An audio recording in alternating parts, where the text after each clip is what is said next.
Bueno, muy buenas noches a todos. Muchas gracias por estar conectados esta noche.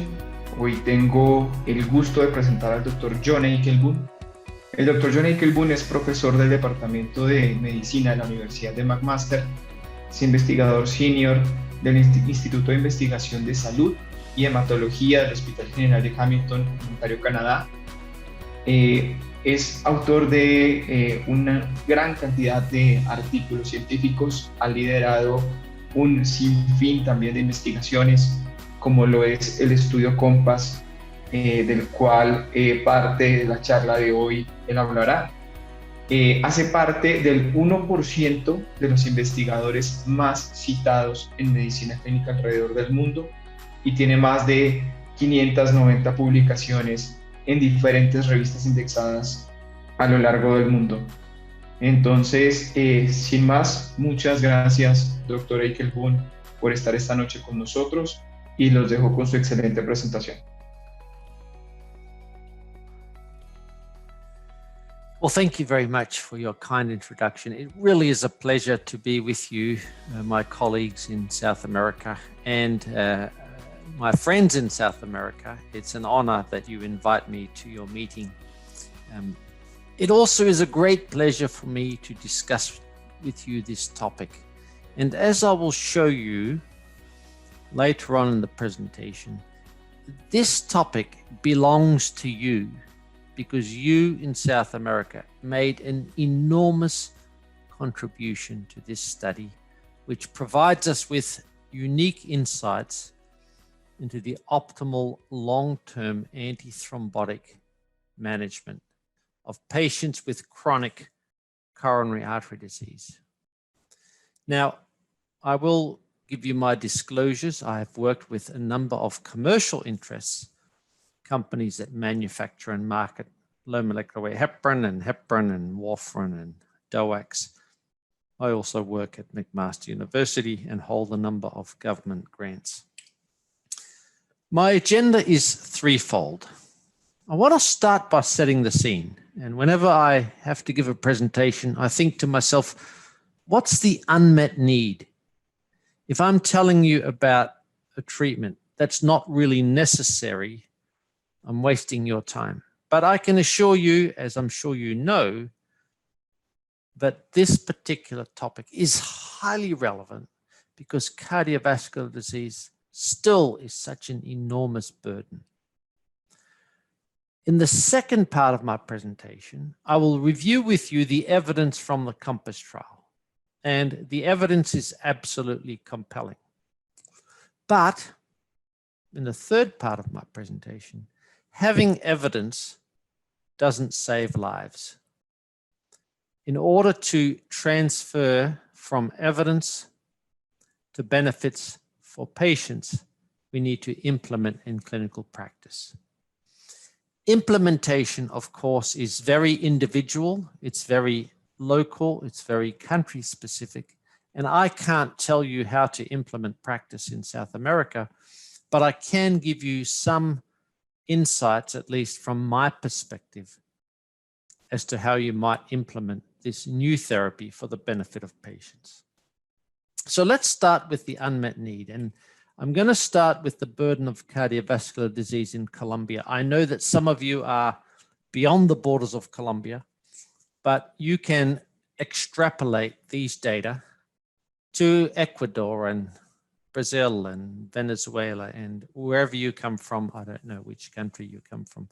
But in Colombia alone, there are an estimated 2 million persons with cardiovascular disease. And in 2016, it was estimated that this caused over 55,000 deaths. That is a quarter of all mortality. And thirdly, this is a growing burden of disease. And thus, we desperately need better strategies to prevent cardiovascular events. The evidence that this is growing comes from many sources. I've taken here a specific reference regarding Colombia. And here we have the plots by age, the prevalence of cardiovascular, in fact, coronary artery disease in the blue, 2010, in the orange, 2011, in the top line, green, I think it's green, 2012.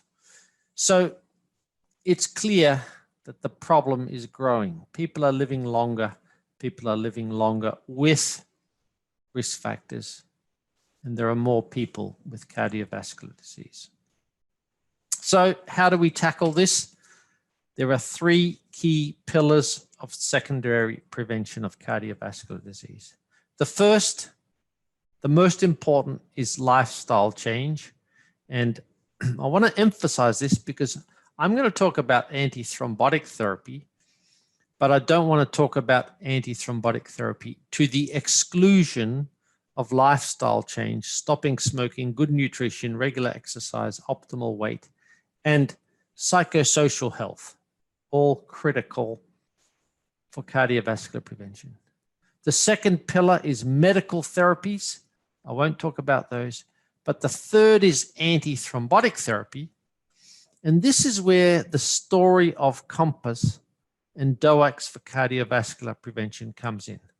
Now, historically, we focused on antiplatelet therapy. And here we have a summary of the pre-COMPASS era antithrombotic therapy in chronic coronary disease. Now, one more clarification. I'm talking here about the long-term secondary prevention, not about short-term, not about prevention in the first months to a year, but beyond that, year 2, 3, 5, 10, 20. And what we know is that aspirin works and it saved lives, that clopidogrel works, it's a little bit more effective than aspirin, doesn't save more lives, that adding clopidogrel to aspirin is better than aspirin alone in people with symptomatic disease. It's a subgroup, it's somewhat weak, but it's probably true, but doesn't save lives. And that adding ticagrelor to aspirin post-MI prevents events, but we don't have evidence that it saves lives. And you'll hear from my story that saving lives is critically important, because once you save lives, your confidence in using a treatment can be increased, especially if a treatment causes bleeding. If you save lives, it's easy to justify the treatment. Now, until COMPASS, we had some evidence that anticoagulation was beneficial in people with chronic coronary disease. And that came from trials of warfarin and aspirin, about 25,000 patients, suggesting a reduction in non-fatal events at the cost of more bleeding, but no mortality benefit. So this is the background. I've shown you the unmet need. I've shown you the three pillars of secondary prevention, and I've shown you that antithrombotic therapy was dominated by antiplatelet therapy, but there was a hint that anticoagulation could work. This brings me to the second part of my presentation, the evidence for the use of the combination of rivaroxaban and aspirin.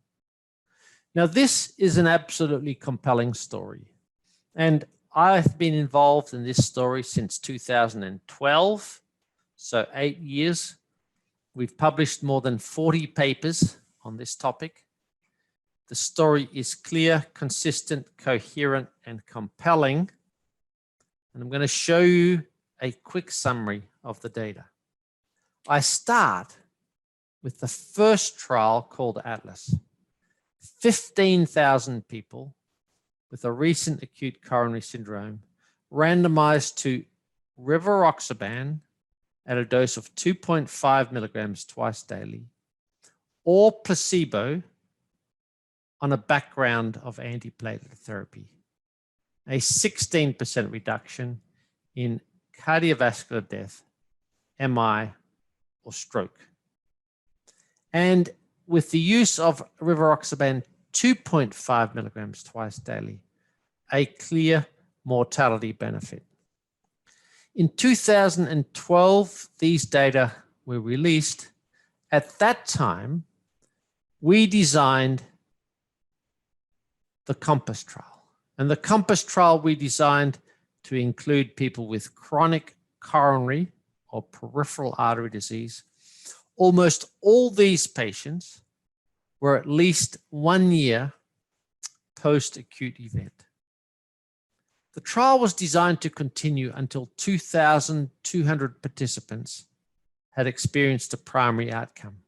And patients received either aspirin, the control, rivaroxaban 5 milligrams twice daily, or rivaroxaban 2.5 milligrams twice daily plus aspirin. So 3 arms.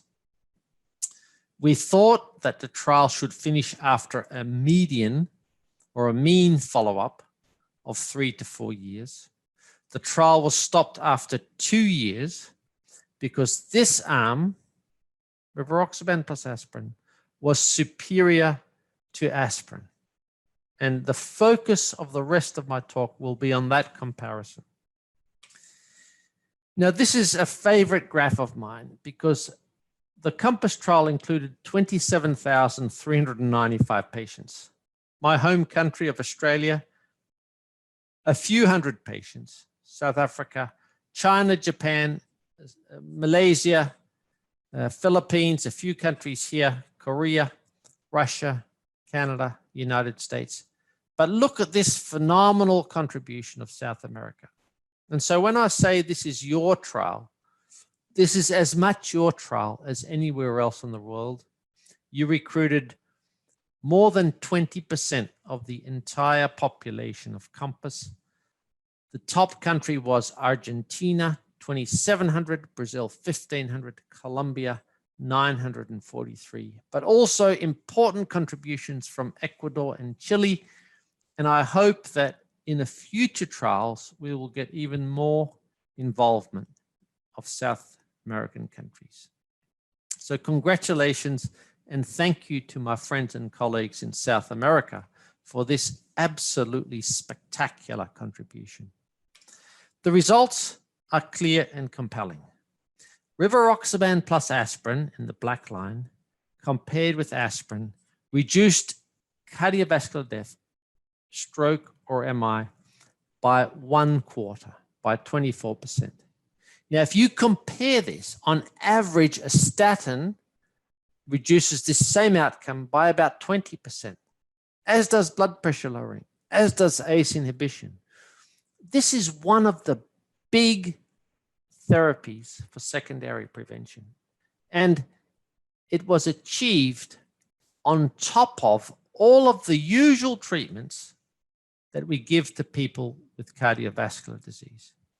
So if you have a patient who comes to your clinic and they're getting aspirin and they're getting a beta blocker, they're getting an ACE inhibitor, they're getting a statin, their blood pressure is well controlled, their cholesterol is well controlled. If you add a small dose of rivaroxaban to that patient, you will see an immediate benefit, and you will see over time a steady accrual of benefit, a 24% risk reduction. The primary outcome is here, a 24% risk reduction. There was a reduction in CV death, stroke, and MI. Now, one very important point for the cardiologist. Look here at the event rates for stroke in a coronary population. Here is the event rate for MI. Here is the event rate for stroke. Now, why am I showing you this? In this trial, where we excluded people with a history of stroke, only 4% of people had a history of stroke. For every 3 MIs, there were 2 strokes. And stroke was reduced by 42%. This benefit is larger than any other treatment for stroke prevention, other than anticoagulants and atrial fibrillation. Phenomenal result. And based on this alone, many of your patients with coronary disease would desire to have this therapy. Now, not only did the treatment reduce cardiovascular events, it also saved lives. And there are very few therapies in medicine that save lives. And when they save lives, they become foundation therapies. Aspirin, statins, ACE inhibitors, blood pressure lowering, and rivaroxaban plus aspirin. And of course, SGLT2 inhibitors. Now, there's a price to pay with the use of rivaroxaban. And the price to pay is an increase in bleeding. But remember two things. One, over 3 years of follow-up, the rate of major bleeding was about 1 to 1.5% per year.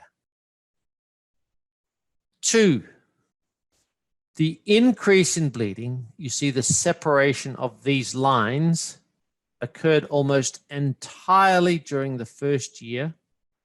And after that, the lines are parallel. This suggests that there is excess bleeding early, but once you get past that early excess of bleeding, there is no further excess of bleeding. And indeed, that is correct.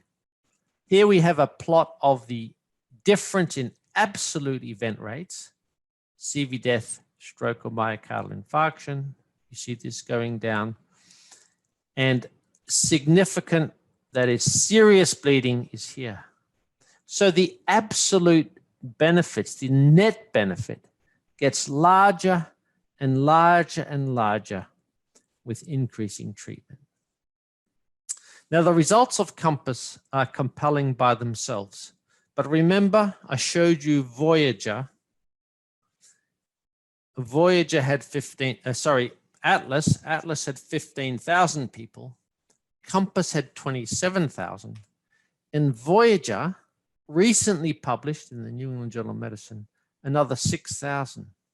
Collectively, we have a data set of about 50,000 people showing that low-dose rivaroxaban is effective. So I've talked to you about the unmet need.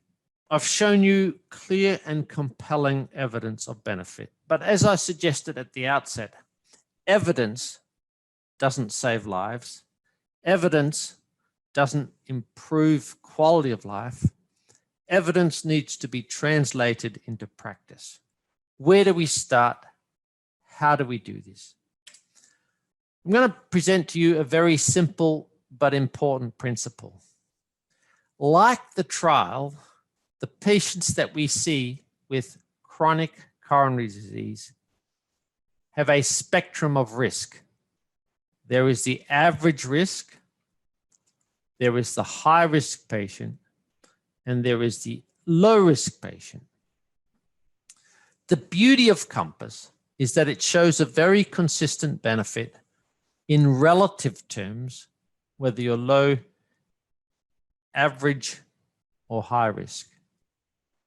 The implications are that if you choose a high-risk patient, you'll get the largest absolute benefits. And Dr. Anand, who works at McMaster, did this paper in JACC, where she showed that the absolute reduction in events was 11 in the lower risk people at the cost of 2 serious bleeds.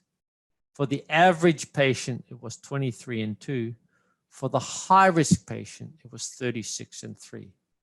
In other words, you will get the biggest benefit if you target the highest risk people, the top 25%, the top 20%, the top 10% of people with chronic coronary disease.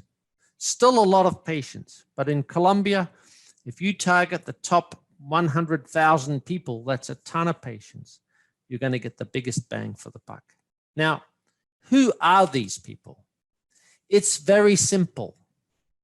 These people are patients with polyvascular disease, disease involving more than one vascular bed, coronary disease plus carotid disease, or coronary disease plus stroke disease, or coronary disease plus peripheral artery disease, or coronary disease plus aortic disease, any evidence of diffuse disseminated atherosclerosis, these get the biggest benefit. And if you did nothing else but treat these people, you would make a big impact. The second group of people at high risk, mild or moderate heart failure, chronic kidney disease, or diabetes in combination with coronary disease. The third group, patients with multiple risk factors. So, in summary, Chairperson, fellow faculty, ladies and gentlemen, on behalf of our national leaders of the COMPASS trial in South America, Patricio Lopez in Colombia, Dr. Felix in Ecuador, Dr. Fernando Llanos in Chile, Dr. Alvaro Avisam in Brazil, and our good colleague in South America, Rafael Diaz, I summarize for you the results of the COMPASS trial in patients with chronic coronary artery disease. Adding a low dose of rivaroxaban to aspirin will reduce CV death, stroke, or myocardial infarction by 1/4, and it will reduce mortality by about 1/5. There will be a cost for bleeding, but it's mainly in the first year, and the net benefits of treatment will continue to accrue year 1, year 2, year 3, year 4, and beyond during long term. If you target your highest risk patient, the patient with polyvascular disease, or perhaps coronary plus diabetes, chronic kidney disease, or heart failure, you will have a major impact on the burden of cardiovascular disease in Colombia and the rest of South America. Thank you very much for your attention.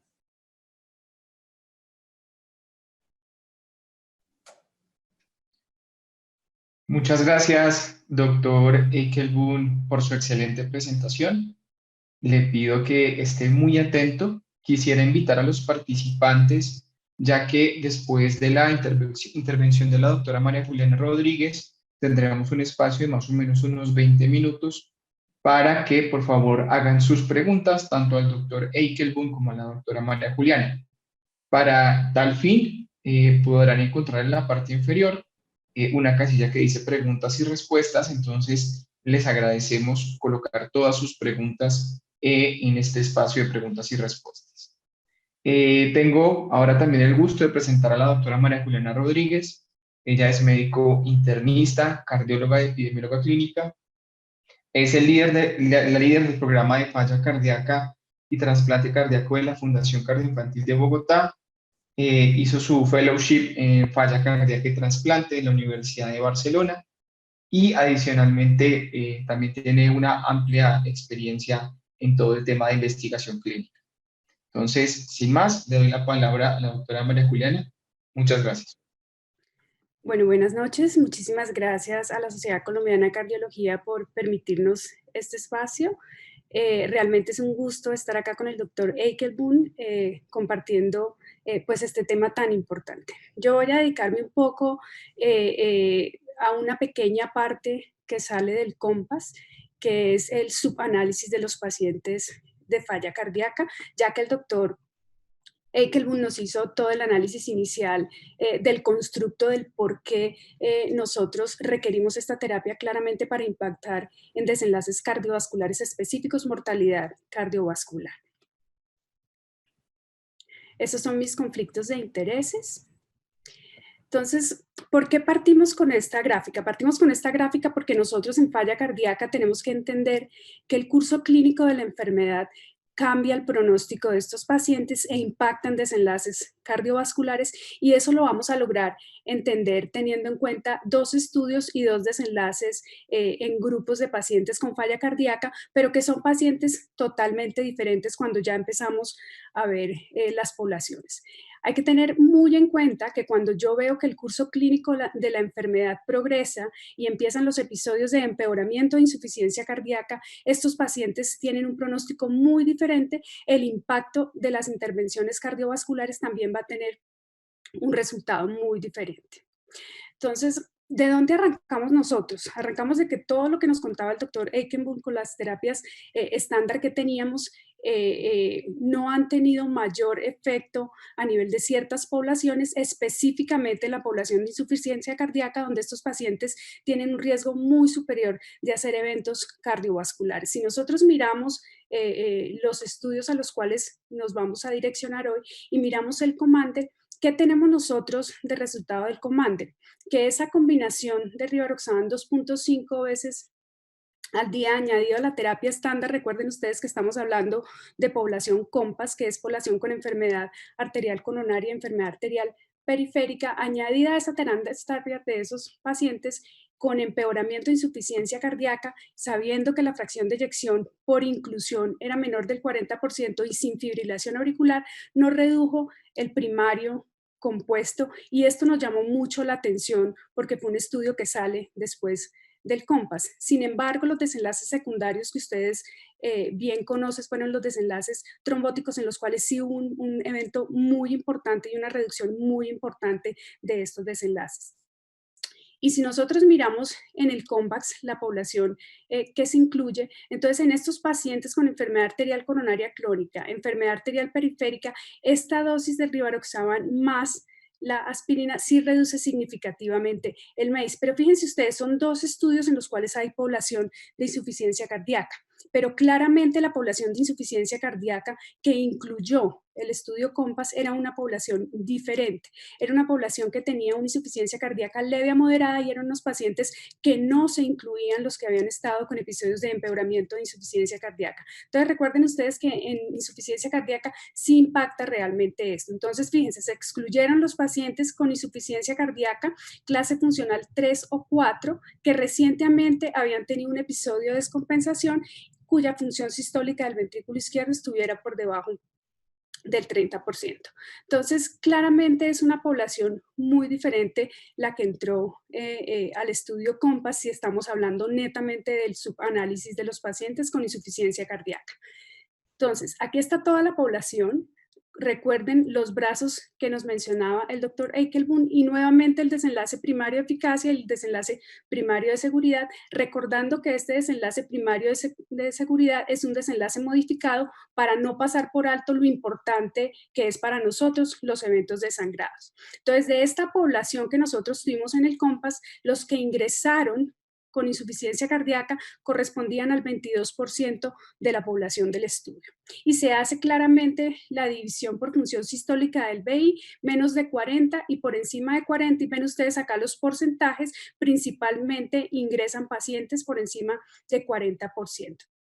Y hay una población que no es despreciable de todas formas, de un 15.8% en los cuales la función sistólica no se encontraba conocida. Entonces vamos a mirar los desenlaces de estos pacientes, pero miren lo bonito de esta gráfica inicial es que si nosotros comparamos independientemente en el grupo de tratamiento en el cual se encuentran los pacientes y si solo nos direccionamos a la variable falla cardíaca, ustedes se dan cuenta que los pacientes con falla cardíaca, ¿sí?, tienen peores desenlaces cardiovasculares, mayores tasas de stroke, mayores eventos isquémicos. O sea que definitivamente en esta población vamos a impactar. Y cuando yo comparo las gráficas, miren ustedes, aspirina sola y en este es el brazo, ¿sí?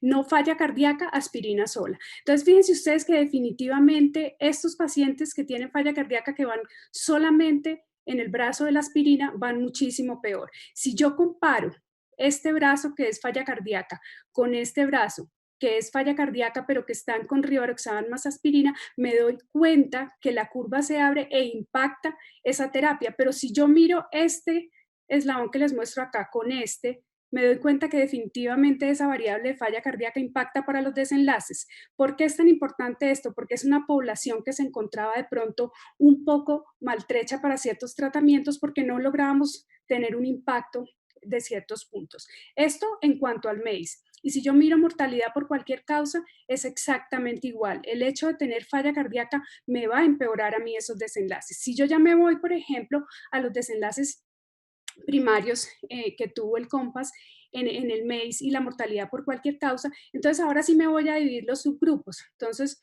este es el subgrupo de no falla cardíaca y este es el subgrupo de falla cardíaca. Y miren, empecemos por el subgrupo de falla cardíaca. Si ustedes miran riesgos, hay una disminución de 2.4, pero de pronto para nosotros ese porcentaje no es tan significativo, pero cuando yo cambio ese porcentaje a un número real, que es el número necesario a tratar, me doy cuenta que la intervención que yo estoy utilizando realmente es importante para mortalidad cardiovascular, stroke e infarto de miocardio. Si me voy al brazo de no falla cardíaca, veo que el impacto no es tan grande como en el grupo que yo encuentro en falla cardíaca, a pesar de que sigo encontrando el impacto. Y si me voy a mortalidad por cualquier causa, pues ocurre exactamente lo mismo. Fíjense ustedes en el grupo de falla cardíaca. En el grupo de falla cardíaca yo impacto y tengo una reducción más o menos del 34% de mortalidad por cualquier causa. En los pacientes, perdón, que no tienen falla cardíaca, a pesar de que hay una disminución, no alcanza la significancia estadística.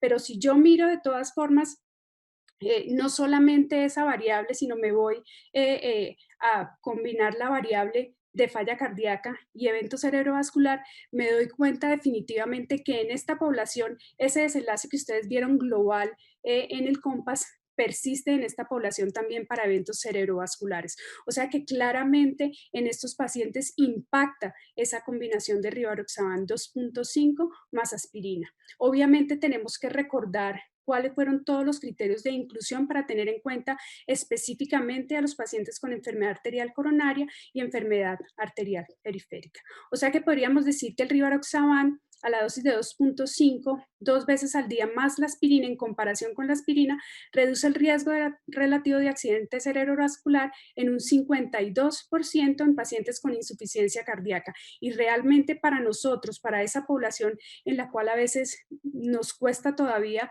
tener evidencia para estos eventos catastróficos que son los accidentes cerebrovasculares, esto significa realmente un cambio. No vemos ese mismo impacto realmente en las hospitalizaciones por insuficiencia cardíaca, porque si ustedes ven realmente pues no vemos el impacto en el estudio. Y cuando yo me voy a ver el otro lado, porque claramente para nosotros es muy importante los desenlaces primarios y específicamente el MEIS, pero como lo decía y lo mencionaba el doctor Eichelboom, a costa de, ¿cierto? Pero si yo voy a comparar las poblaciones y voy a mirar los desenlaces de sangrado mayor, sangrado en órgano crítico y sangrado intracraniano, me doy cuenta que realmente en las poblaciones de insuficiencia cardíaca no se encontró una diferencia estadísticamente significativa entre las poblaciones que tenían y no tenían insuficiencia cardíaca. O sea que este realmente es un dato muy importante para nosotros. O sea que si yo no tengo diferencias en estas dos poblaciones de SIN y con insuficiencia cardíaca, sigo encontrando el beneficio neto en esta terapia para la mayoría de pacientes que se encuentran incluidos.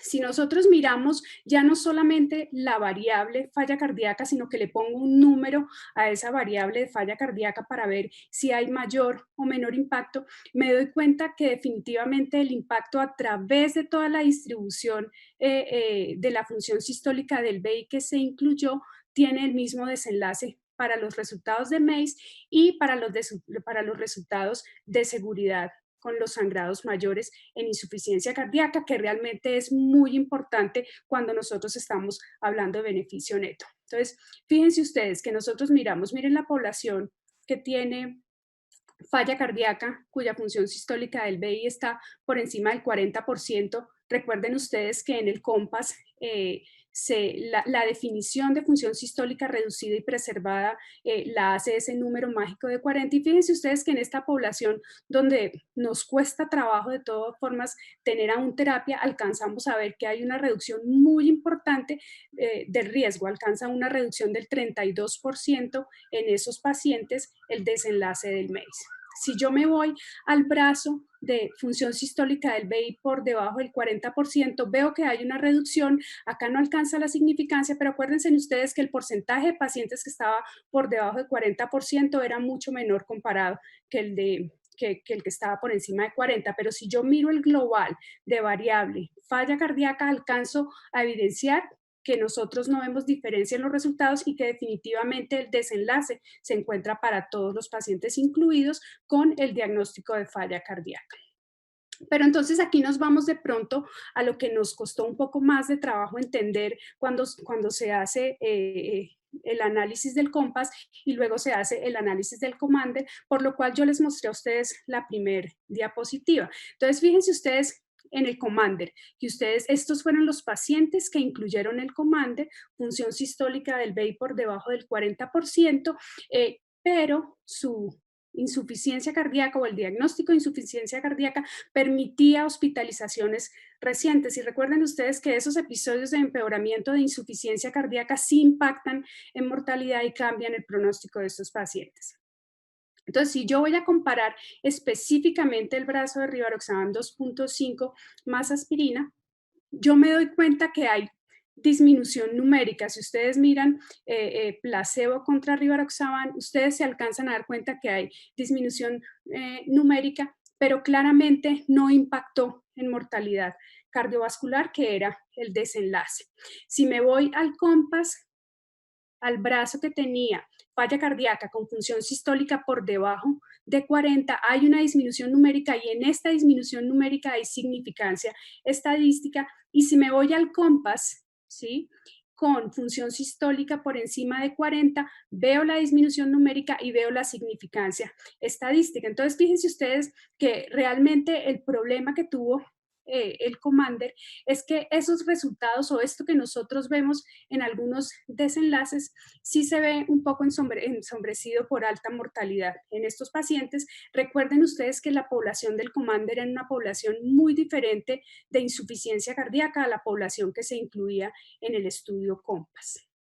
¿Por qué es importante esto? Si yo miro el estudio Commander, sí, y ahora de pronto nos vamos al desenlace secundario del Commander, que fue el que nos llamó la atención. Recuerden ustedes el desenlace del COMPASS Heart Failure, de todo el trial y del subanálisis de la población de insuficiencia cardíaca. El impacto tan importante que tiene la reducción de eventos cerebrovasculares, que es un 52%. Si ustedes miran el desenlace secundario del Commander, ese desenlace secundario del Commander casi que reproduce los mismos resultados que nosotros tuvimos en el brazo de los pacientes con insuficiencia cardíaca y se ve una reducción del 32% de eventos cerebrovasculares.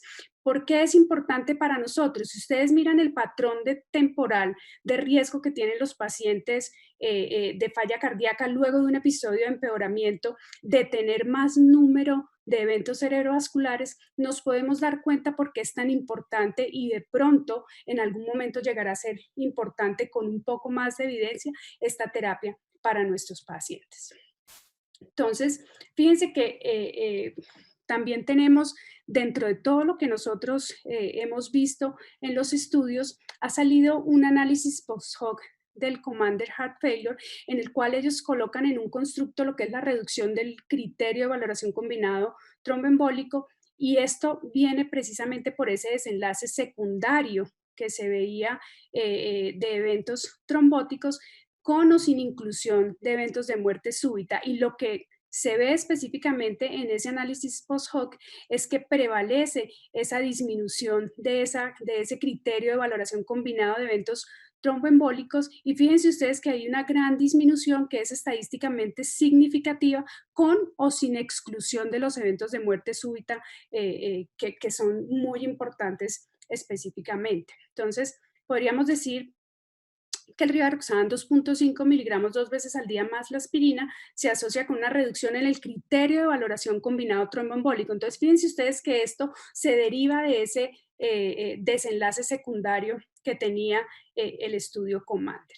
¿Por qué esto ha sido importante para nosotros y específicamente porque ha sido importante el subanálisis de los pacientes de insuficiencia cardíaca del COMPASS? Porque claramente sí han hecho algunos cambios en las guías, ¿sí?, que probablemente continuarán y probablemente de pronto adquieran mayor soporte con otros estudios adicionales. Entonces, para pacientes ambulatorios con enfermedad coronaria y falla cardíaca en clase funcional 1, 2, con una función sistólica del BI por encima del 30%, la adición de rivaroxaban 2.52 veces al día a su terapia base con aspirina puede estar considerada para reducir el riesgo de stroke y mortalidad cardiovascular. Este desenlace de stroke pesa muchísimo para nosotros, al igual que mortalidad cardiovascular, entonces de pronto no es una terapia que tenemos que desechar. Lastimosamente, el estudio Commander no alcanza su desenlace primario, entonces eso le quita fuerza de pronto a lo que quería demostrar el Commander específicamente por la población, pero recordar que esa población de insuficiencia cardíaca con un episodio de empeoramiento de la misma es una población diferente, no las podemos comparar. Probablemente eso haya sumado, digamos, para la mortalidad para que no pudiéramos ver los mismos desenlaces que se dieron en el estudio COMPASS en el análisis de los pacientes de insuficiencia cardíaca. ¿Cuáles pueden ser las discusiones y las limitaciones de los subanálisis que ustedes vieron y del post-hoc que ustedes vieron del Commander? Es que evidentemente nos muestra que la insuficiencia es un grupo de pacientes con un mayor riesgo y por lo tanto se beneficia más basados en población COMPASS. Entonces esa es la población, recuerden los pacientes que se incluyeron de insuficiencia cardíaca. Los pacientes con mayor riesgo de eventos isquémicos en COMPASS fueron aquellos con uno o más factores de riesgo, enfermedad polivascular, insuficiencia cardíaca crónica. Ya recuerden ustedes cuáles fueron los pacientes que se incluyeron en el estudio COMPASS, insuficiencia renal y diabetes. Entonces, esos fueron los mismos pacientes en los cuales el doctor Ekelboom mencionaba que podía ser el mayor impacto para utilizar esta estrategia COMPASS para poder reducir el MACE en todos nuestros pacientes. El subanálisis COMPASS con pacientes con insuficiencia cardíaca nos muestra que la dosis vascular más la aspirina en comparación con aspirina sola impacta de manera importante. Recuerden ustedes el NNT que les mostré de 42. Entonces, claramente para nosotros puede ser que esto sí nos haga cambiar un poco nuestro actuar frente a los pacientes. ¿Cuáles vienen siendo las limitaciones de lo que ustedes vieron? Que los datos se basan en un subgrupo de pacientes con falla cardíaca y la información de un subgrupo que no es despreciable, pues no se tenía completa. ¿Cuáles podrían ser los mensajes a llevar a casa? Los pacientes con enfermedad arterial coronaria, enfermedad arterial periférica y una historia de falla cardíaca están a riesgo incrementado de desarrollar eventos cardiovasculares en el seguimiento, por lo cual no es menos importante que nosotros tomemos conductas para poder impactar en esto. Este subanálisis del COMPASS muestra que esa dosis de 2.5 más la aspirina muestra una reducción de riesgo mayor en MACE y mortalidad por cualquier causa en pacientes con insuficiencia cardíaca leve a moderada comparados con aquellos que no presentan falla cardíaca. O sea que el subgrupo de pacientes con insuficiencia cardíaca es un subgrupo muy importante para toma de decisiones. En pacientes ambulatorios con enfermedad arterial coronaria e insuficiencia cardíaca crónica en clase 1-2 de la NIJA con una FEI mayor del 30%, en ellos se podría considerar utilizar esta estrategia COMPASS, obviamente recordándoles a ustedes que tenemos que ser muy claros con los criterios de inclusión y exclusión, y en insuficiencia cardíaca cuenta mucho conocer el curso clínico de la enfermedad para entender los cambios que podemos tener y en dónde podemos impactar en mortalidad. Muchísimas gracias. Muchas gracias, doctora María Juliana, por su excelente presentación. Quisiera aclarar para nuestro auditorio que la indicación con el estudio Commander es una indicación off-label que no tiene aprobación de las entidades regulatorias de Colombia. Entonces, ahora vamos a empezar con esta sesión de preguntas y respuestas. Tengo una primera pregunta para el doctor John Ekelboom. Doctor, la pregunta dice, ¿qué tipo de sangrado ha visto en su experiencia con rivaroxaban 2.5 y aspirina más frecuentemente? Yeah, very good question. And it's very interesting that because rivaroxaban was used at a very low dose when added to aspirin, there was no increase in fatal or intracranial bleeding. All of the bleeding was almost all of the bleeding was gastrointestinal. So upper GI bleeding, lower GI bleeding, and GI bleeding of uncertain origin from the GI tract.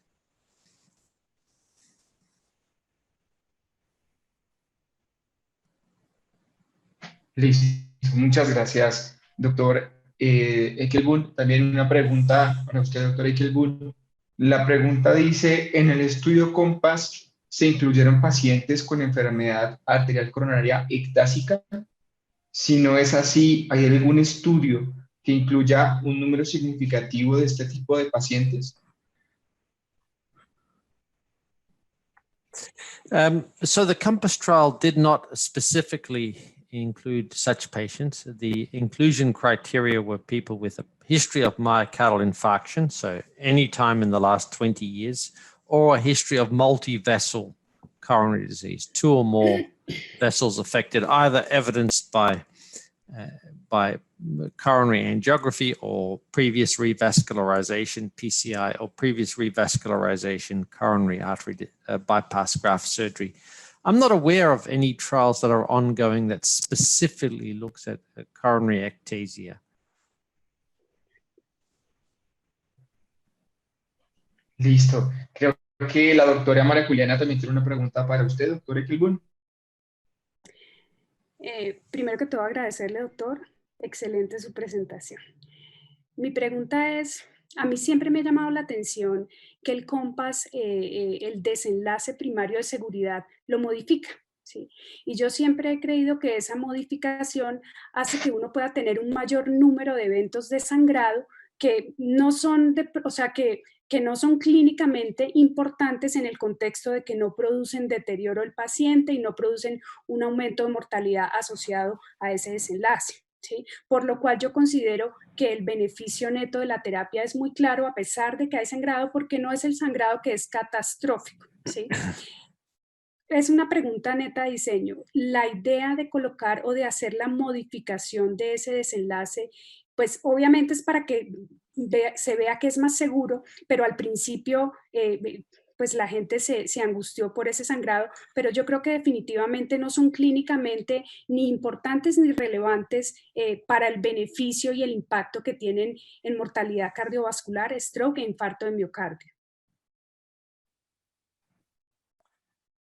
Yeah. So, and in a way, I regret I didn't talk more about bleeding because, of course, Maria, as you say, people worry the most about bleeding. They know a treatment's effective, but when it causes bleeding, they say, I'm not sure if I should use it. So in COMPASS, when we went to the FDA about the design, the FDA said, define bleeding according to whether it consumes resources. Don't worry about hemoglobin drops. I want to know whether, we want to know as the FDA, whether the bleeding causes a patient to come to hospital.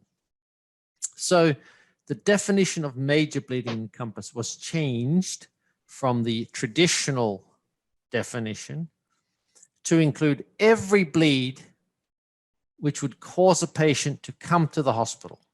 So if I'm 86-year-old and I live alone at home and I happen to have a bleed because I have diabetes and I give myself insulin and I have an abdominal wall hematoma and I look at it and say, I'm going to study medicine, I better go to the hospital.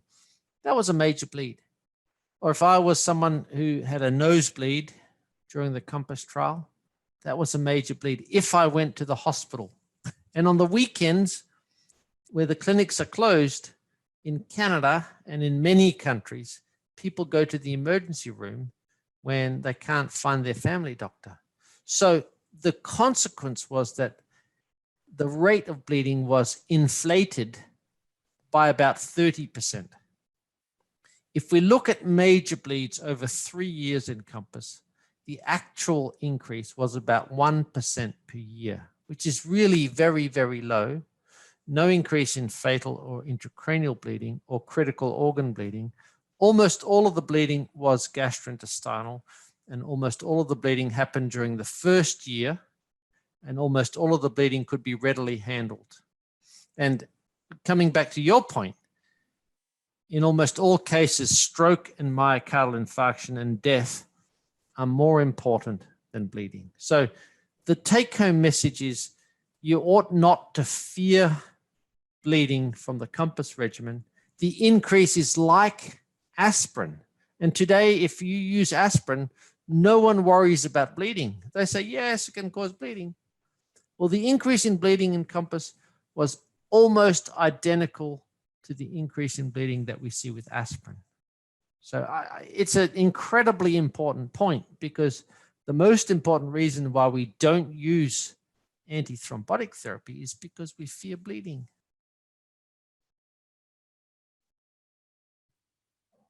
Listo. Muchísimas gracias, doctor Equilbun. Tenemos algunas otras preguntas. Nos preguntan, ¿los estudios han considerado los pacientes con trombos intracavitarios?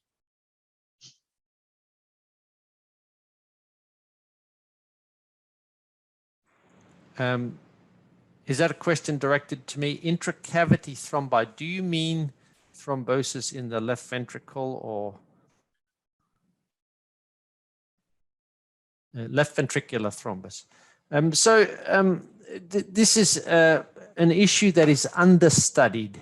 It wasn't studied in COMPASS, but in atrial fibrillation, it's more commonplace.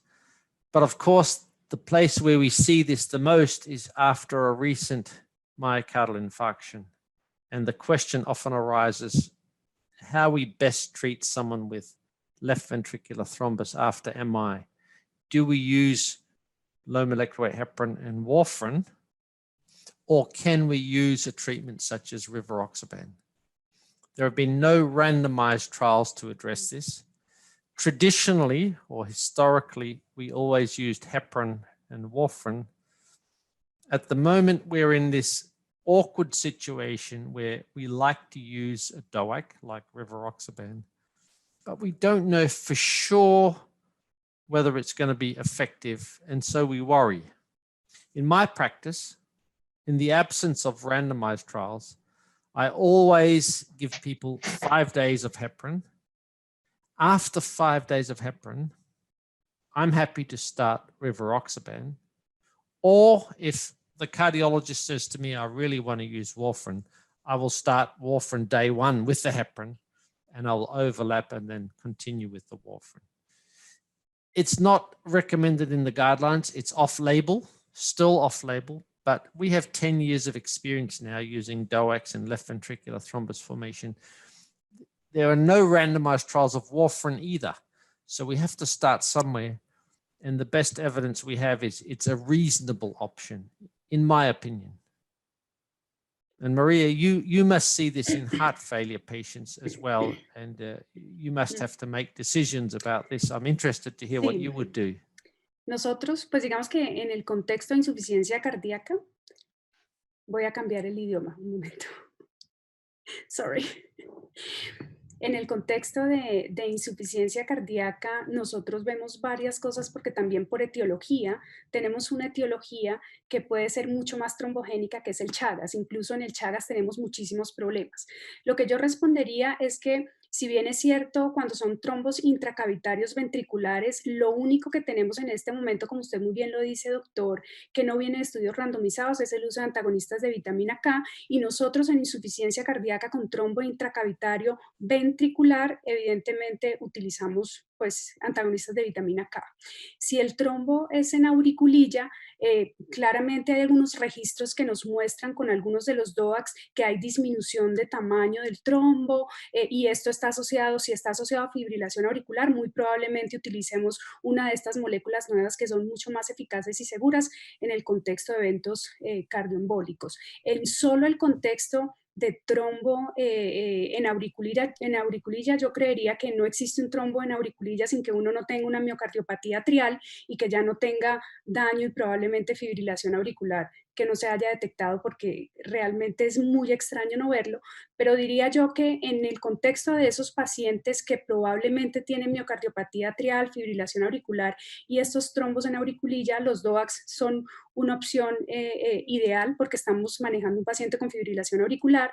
En aquellos que no se ha detectado la fibrilación auricular, lo que yo digo es que es casi imposible no tener fibrilación auricular con un trombo en auriculilla, pero definitivamente en aquellos pacientes que tienen trombos intracavitarios en ventrículo, creería yo que en este momento la opción que utilizamos es antagonistas de vitamina K.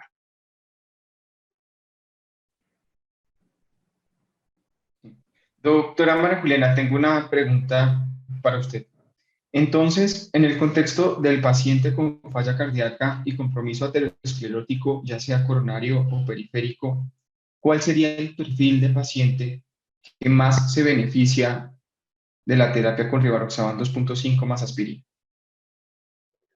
Pues miren, como lo mencionábamos nosotros, claramente tenemos que tener en cuenta los criterios de inclusión y exclusión del COMPAS. Y si estamos hacia el brazo de falla cardíaca, tenemos que incluir pacientes como los que se incluyeron en el COMPAS para ser muy estrictos y actuar de manera pragmática, que serían pacientes que tienen insuficiencia cardíaca, cuya etiología pues claramente viene derivada de una enfermedad arterial coronaria, que tengan una clase funcional, un NIHA 1-2 y que la función sistólica del ventrículo izquierdo esté por encima del 30% y que claramente no hayan tenido un episodio de empeoramiento de insuficiencia cardíaca cercano a cuando yo voy a iniciar la terapia. Yo pues digamos que entiendo perfectamente que nosotros la indicación es off-label si estamos hablando de los pacientes que ingresaron al grupo Commander, pero sí recalco nuevamente que el desenlace secundario del Commander Heart Failure no hay que, o sea, digamos como despreciarlo. Yo ahorita quiero escuchar lo que menciona, lo que pues dice con respecto a esto el doctor Ekelboom, porque definitivamente el desenlace secundario del Commander nos muestra que la disminución de eventos cerebrovasculares en esta población donde no tenemos terapias, porque es que no las tenemos, es muy importante. Entonces, claramente, fíjense que a veces de pronto de manera indiscriminada estamos utilizando en estos pacientes que no tuvieron fibrilación auricular, que eran pacientes con falla cardíaca, con función sistólica del BI por debajo de 40% y con un episodio cercano de empeoramiento, o sea, clase funcional 3-4, antagonistas de vitamina K, muchas veces sin ningún dato clínico de que eso pudiera impactar. Entonces, probablemente de pronto lo que tenemos que buscar es un espacio adicional, porque yo sí creo que si diseñáramos un estudio con una pregunta diferente y el desenlace primario fuera otro, hubiéramos tenido un resultado de pronto diferente si uno mira cómo se producen los eventos cerebrovasculares después de un empeoramiento de insuficiencia cardíaca. No sé, el doctor Ekelboom, que nos pueda comentar. Yeah, I think that's a key point. So if we look at the Commander heart failure study, we don't look at it critically, we see a neutral result. But in fact, the issue in Commander heart failure was that people had chronic heart failure and they had to have had a recent acute exacerbation within 21 days of heart failure. So most of these people were hospitalized with an acute exacerbation. Then they came out of hospital and they were randomized to the COMPASS regimen, rivaroxaban plus aspirin or aspirin. Now, the problem during follow-up was that 1 in 5 patients died in this trial. And the people who died, they died of pump failure and arrhythmias, not of myocardial infarction, stroke, because pump failure and arrhythmias were the most common cause of death. So because of that, it seemed to be a neutral trial because rivaroxaban doesn't stop pump failure or arrhythmias. But when you look secondarily at thrombotic events, there was a clear benefit. So my interpretation is the Commander data are completely consistent with Atlas, COMPASS, Voyager, Commander. One set of cohesive data that low-dose rivaroxaban prevents CV death and MI stroke. It doesn't prevent pump failure or arrhythmias. So if I have a patient with heart failure, if they have advanced heart failure, my biggest concern is to protect them against arrhythmias and pump failure. But if I want to effectively protect them against thrombotic events, I have no hesitation in using low-dose rivaroxaban. Listo, muchas gracias, doctora María Juliana y doctora Eichelboom. Y para finalizar, tenemos la siguiente pregunta. Respecto a los pacientes geriátricos, doctora Eichelboom, ¿habría algún límite de edad para iniciar esta terapia de rivaroxaban 2.5 más aspirina?